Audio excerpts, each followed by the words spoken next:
হযরত সুফিয়ান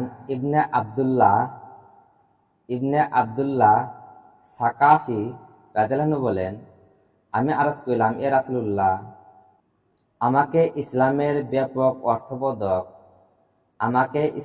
ব্যাপক অর্থবোধক এমন কোন কথা বলিয়া দিন যে আপনার পর আমার জন্য পুনরায় ওই বিষয়ে আর কাহাকেও জিজ্ঞাসা করার প্রয়োজন না থাকে। তিনি ইরশাদ করিলেন, তুমি ইহা বলো যে আমি আল্লাহর উপর ঈমান আনিলাম, অতঃপর ইহার উপর অবিচল থাকো। অর্থাৎ প্রথমে আন্তরিকভাবে আল্লাহ তাআলার জাত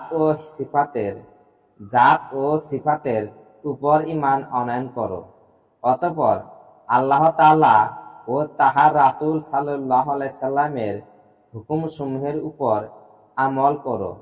আর এই ঈমান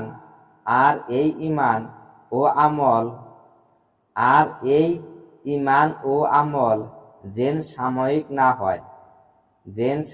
না হয়, বরং পাকাপোক্তভাবে উহার উপর কায়েম থাকো।